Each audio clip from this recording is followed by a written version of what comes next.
Саламатсызбы?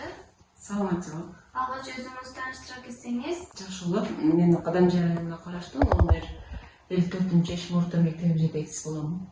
Ага, чоң рахмат. Республика боюнча эң эле биринчилерден болуп, мектеп директорлору арасынан ардактуу насаатчы деген наамды алыптырсыз. Алган сыйлыгыңыз куттуу болсун. Ошол сыйлыкты кандай аракетте менен алдыңыз? Рахмат, Тахмина. Бул негизи сыйлыкты мен күткөн эмесмин. Бул ошол конференцияда 2024-2025 окуу жылында конференцияда тапшырылды. Мен үчүн бул аябай күтүлбөгөн сыйлык болду. Анан бул сыйлыктын артында чындап эле мээнет көп. Себеби биз 2022 жылдан бери ошол кыздар улуттук федерациясында иштеп келе жатабыз. Биздин ушул бийлик айыл өкмөтүндө бир гана биздин мектеп тандалып алынган, форма берилген.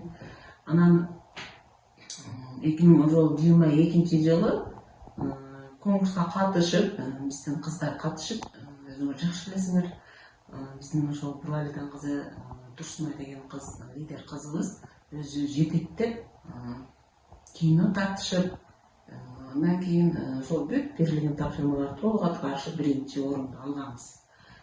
Сыйлыгына 30 000 сом акча каражаты берилген. Андан кийин 2023 жылы кайрадан конкурска катышып, кино тартып, кайрадан дагы бүт баарына туура так аткарып, ошол жободо кандай берилген болсо, баарына жооп берип, анан республика боюнча 2-орунду алганбыз.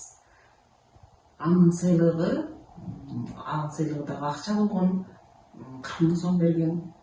Андан кийин ошол негизинен бүт баарын туура аткарып тапшырмаларды. Анан кино менен чектелип калбастан биздин Турсунай кызыбыз бийлик айыл өкмөтүндөгү 7 мектепти чакырып, жаштарды чакырып, Акылай экөө тренинг өткөрүшкөн жаштарга. Аябай суроо жооп болгон, мен өзүм катышкам чогуу. Ошол мен ойлойм, бул сыйлык бир гана мага берилген сыйлык эмес, бул ушул биздин мектеп жамаатыбыздын сыйлыгы деп ойлойм.